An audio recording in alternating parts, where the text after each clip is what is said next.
Canada में एक के बाद एक भारतीय समुदाय पर जो है वो उनके खिलाफ वायलेंस की घटनाएं जो हैं वो हो रही हैं। और बीती रात यानी नवंबर के महीने में ही ब्रैम्पटन में हिंदू सभा मंदिर के बाहर एक कैंप लग रहा था लाइफ सर्टिफिकेट देने के लिए। वहां पर आपको बता दें कि उस कैंप के दौरान भी वहां पर वायलेंस की घटना हुई और हिंदू सभा मंदिर में भी कुछ लोग जो हैं घुसे। हमारे साथ इस समय नयन ब्रह्म भट्ट जी हैं जो कि सदस्य हैं हिंदू सभा मंदिर के, ब्रैम्पटन में जो है हिंदू सभा मंदिर कनाडा में। उनसे बातचीत करेंगे कि क्या हुआ था। बहुत बहुत शुक्रिया ब्रह्म भट्ट जी इंडिया टीवी से बातचीत के लिए। सबसे पहले तो अगर आप घटना के बारे में बता पाएं कि क्या आप उस वक्त वहां मौजूद थे और क्या किस तरह की चीजें वहां पर हुई। Thank you Vijay Lakshmi ji for having me on India TV. और खास मैं आपके माध्यम से बताना चाहूँगा आज की घटना के बारे में, कि करीबन दोपहर का टाइम था। हिंदू सभा मंदिर, जहाँ से सारे डिवोटीज, जो दिवाली का ओकेजन है तो काफ़ी डिवोटीज विजिट करते रहते हैं।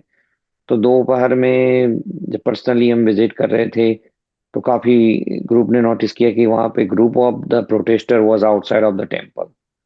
और people were not aware about what is happening and why they are there. तो जैसे जैसे टाइम गया फिर वहां पे पुलिस भी थी। लोगों ने पूछा पुलिस को, भैया वो क्या हो रहा है, कैसे हो रहा है, क्यों हो रहा है। फिर मैनेजमेंट से बात करी, पर कहीं ना कहीं वो डीएस्केलेट नहीं कर पाए। तब कोई जब मैं पहुंचा था उससे पहले कई इंसिडेंट्स हुआ था कि जो ग्रुप प्रोटेस्ट कर रहा था बाहर, दे बिकम वायलेंट एंड जहाँ पे अंदर आके, शायद आपने जो वीडियो अगर वो देखा होगा तो उसमें कुछ लोगों को मारपीट भी की गई थी। But then management of the Hindu Sabha temple reach out to the police and ask कि मोर पुलिस रिक्वायर्ड। तो और भी पुलिस आई थी। फिर उनको पूछा कि आप जो है दोनों मतलब जो भी ग्रुप है उनको टेंशन डिसएस्केलेट कीजिए और पीसफुल इसको करें। पर पुलिस ने बताया कि पीसफुल प्रोटेस्ट से हम इसको किसी को भी जाने को नहीं कह सकते हैं। तो एट द सेम टाइम जो डिवोटीज वहां विजिट कर रहे थे उन लोगों ने फिर वहां पे काउंटर प्रोटेस्ट करना स्टार्ट किया। हम्म, हम्म। तो ये जो प्रोटेस्टर्स थे ये क्या क्या मंदिर के अंदर जाना चाहते थे या वहां पर जो ये जो कैंप लगा था ये मंदिर के बाहर कैंप लगा हुआ था। नहीं, जो कैंप लगा था वो मंदिर के अंदर था, जो लोगों को लाइफ सर्टिफिकेट इश्यू करे थे। और ये जो प्रोटेस्ट हो रही थी वो मंदिर की वॉल के बाहर हो रही थी। तो ये प्रोटेस्टर्स सारे अंदर आ गए थे मंदिर के। हाँ, जो वीडियो डिस्कवर उसमें they enter into the temple और कुछ लोगों को पीटना भी स्टार्ट किया था। बट अगेन जितना जितना लोग जो वहाँ थे वहाँ देख रहे थे। बाद में हम मैं भी पहुंचा था वहाँ पे। तो काफी कम्युनिटी में टेंशन था और काफी लोग क्योंकि हमारे बच्चे फैमिली के लोग जाते हैं। No one wants any violence in the place of worship और एनीवेयर। तो लोगों का ये था कि ये एक्सपेक्टेड नहीं था। और अगेन थ्रू योर ये क्या प्लेटफॉर्म। नारेबाजी कर रहे थे किसी एक।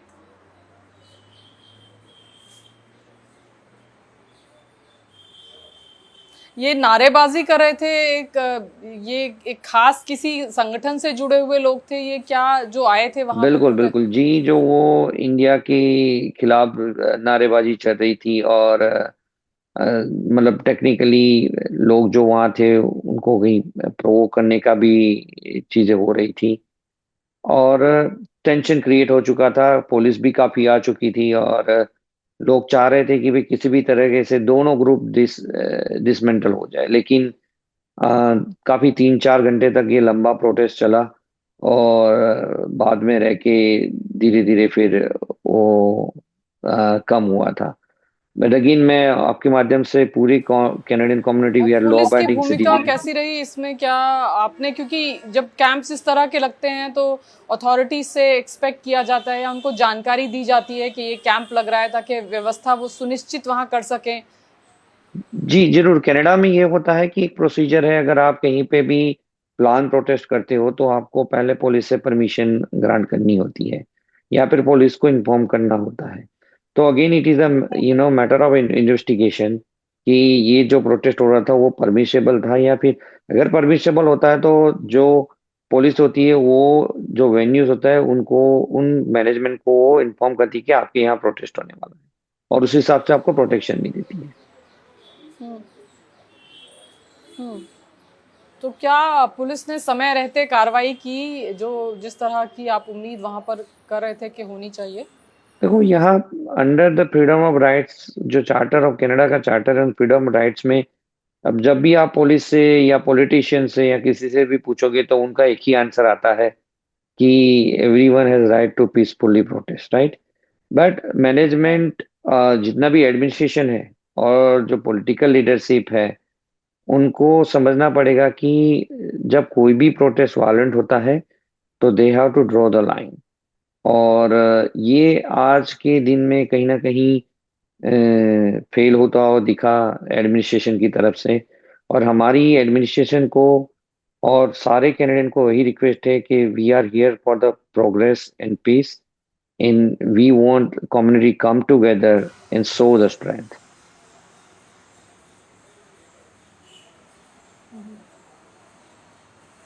सर, भारतीय समुदाय मतलब, क्योंकि पिछले काफी दिनों से हम देख रहे हैं कि अलग अलग मुद्दों पर दोनों देशों के बीच में कूटनीतिक रिश्ते भी बेहद खराब हुए। भारतीय समुदाय जो वहां पर है, इंडियन ओरिजिन के जो लोग हैं, क्या आप लोग बहुत भय है वहां पर, या किस तरह का माहौल अभी है? देखिए ब्राम्पटन में जैसे बोले कि मिनी इंडिया कहा जाता है, ब्राम्पटन के अंदर बहुत सारी इंडियन पॉपुलेशन है, और लोग पीपल टू पीपल बहुत डीपली टाई है लोगों की। तो जो आम कैनेडियन है वो तो अपनी लाइफ अपने हिसाब से जीता रहता है, ऐसी चीजें वो एक्सपेक्ट नहीं करता। They don't want to be a part of such activities और समथिंग लाइक दैट। हमारे जैसे जो लोग होते हैं वो जैसे बताया कि यहाँ पे जब इंडिया से आए तो यहाँ प्रोग्रेस के लिए आए हैं, बेटर फ्यूचर के लिए आए हैं। सो जब आप यहाँ पे देखते हो ये सारी चीजें तो थोड़ा दुख भी होता है कि जब हम उस कंट्री से यहाँ आते हैं तो ये चीजें हमने यहाँ आके देखी जो कभी वहां पे नहीं हमने देखी थी इस लेवल पे।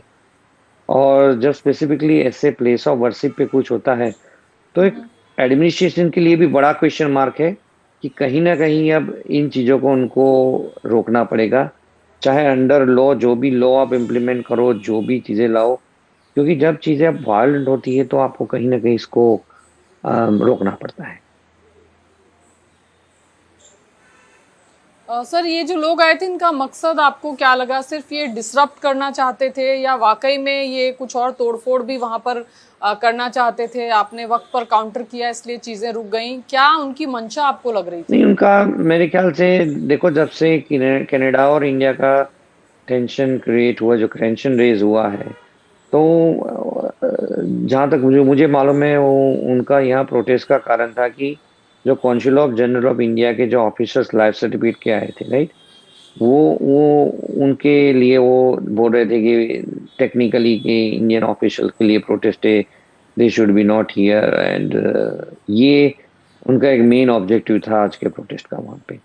लेकिन जिस तरीके से जो प्रोटेस्ट ने नया रूप लिया वो काफी गलत डायरेक्शन में चला गया था। सरे में भी सर हुआ है एक प्रोटेस्ट लक्ष्मी नारायण टेम्पल पर, तो कहीं ना कहीं हिंदुओं को या हिंदू कम्युनिटी को टारगेट करने की कोशिश आपको लगता है हो रही है, जी बिल्कुल, जो देखो हिंदू समुदाय वहां ये तो पर है? आज की बात नहीं है। हम लोग यहाँ जो लोकल्स रह रहे हैं, जैसे हम कैनेडियन सिटीजन, पिछले 2022 से कम्युनिटी को भी रिक्वेस्ट कर रहे हैं, काफी पीस टॉक हो चुके हैं, काफी पुलिस बोर्ड में प्रेजेंटेशन हो चुके हैं। 2022 से ये चीजें चल रही है, कभी ये टेम्पल पे वेंडलिज्म हुआ, कोई और टेम्पल पे वेंडलिज्म हुआ, और आज तो जो हुआ वो तो एक क्रॉस लाइन क्रॉस हो चुकी है, राइट। तो ये लगातार चीजें बढ़ती जा रही है, तो कहीं ना कहीं हिंदू ऑर्गेनाइजेशन और या फिर Hindu community, Hindu temple at large target बनते दिख रहे हैं आज की तारीख में। क्या सर भारत सरकार से कुछ आप कहना चाहेंगे, भारतीय समुदाय के लोग जो वहां पर हैं, या वहां की अथॉरिटी से कोई बातचीत आपकी हुई इस घटना के बाद? देखिए हम तो सबसे पहले हमारी जो डिमांड होती है वो कैनेडियन गवर्नमेंट से होती है, बिकॉज लॉ एंड एनफोर्समेंट, जो लॉ एंड ऑर्डर्स है वो प्राइमरी रिस्पॉन्सिबिलिटी होती है जो कैनेडियन एडमिनिस्ट्रेशन की। और वो हमारी पहली डिमांड है कि जो जो चीज़ें हैं एक पीसफुल टॉक क्रिएट करे, कम्युनिटी में एक ब्रिज बनाए अच्छा सा, और एमिकेबल सॉल्यूशन ढूंढे, ताकि आज तक जो नहीं हो रहा है वो अच्छे से स्ट्रेंथ बने। कुछ ऐसे एलिमेंट्स होते हैं जो आपकी कम्युनिटी में पीस नहीं चाहते हैं, तो आपको उस हिसाब से एक अच्छा सा माहौल बनाना पड़ेगा, और ये एडमिनिस्ट्रेशन को ही रिस्पॉन्सिबिलिटी लेनी पड़ेगी, साथ में कम्युनिटी वालों को भी अपनी रिस्पॉन्सिबिलिटी लेनी पड़ेगी, और स्पेशली जो पॉलिटिकल लीडर्स हैं, कोई भी पार्टी से हो, पॉलिटिकल लीडर्स, उनको आगे आके इस चीज़ों को यूनिटी के तौर पे आगे लेके जाना पड़ेगा, तभी अच्छा कनाडा प्रोग्रेस कर सकता है। प्राइम मिनिस्टर, अभी क्या आपको लगता है जो इलेक्शन होने वाले हैं यहाँ पर कनाडा में, उस सब ये पॉलिटिक्स उसके पीछे ये वजह है जो इतनी सारी चीजें हो रही हैं एक के बाद एक? देखिए पॉलिटिक्स में तो आपको भी मालूम है, जब कभी भी इलेक्शन आते हैं तो हर एक पॉलिटिकल पार्टी अपने अपने हिसाब से अपना व्यू पॉइंट रखती है। कभी ऐसा होता है कि हो सकता है पॉलिटिकल पार्टी अपने vote support point of view से सोचे, लेकिन अल्टीमेट है तो सारे कैनेडियन सिटीजन, ठीक है। तो एट लार्ज जो जो भी चीजें फ्रेम होती है, बनती है पॉलिसी में, वो सारे पॉलिटिशियन को एक चीज मायने रखनी चाहिए, जब आपके कंट्रीज में पीस होता है तभी प्रोग्रेस होता है। और ये जो इनिशिएटिव है वो ही पॉलिटिकल लीडर की जिम्मेदारी है कि इन चीजों को कायम करे। ओनली कंडेम करने से काम नहीं चलेगा, एक्शन भी लेना पड़ेगा। बहुत बहुत शुक्रिया भट्ट साहब, इंडिया टीवी से बातचीत के लिए। बड़ी बात आपने कही कि एक्शन भी लेना पड़ेगा, सिर्फ कंडेम करने से काम नहीं चलेगा। बहुत बहुत शुक्रिया। Thank you Vijay ji, thanks for having thank you me on sir. India TV.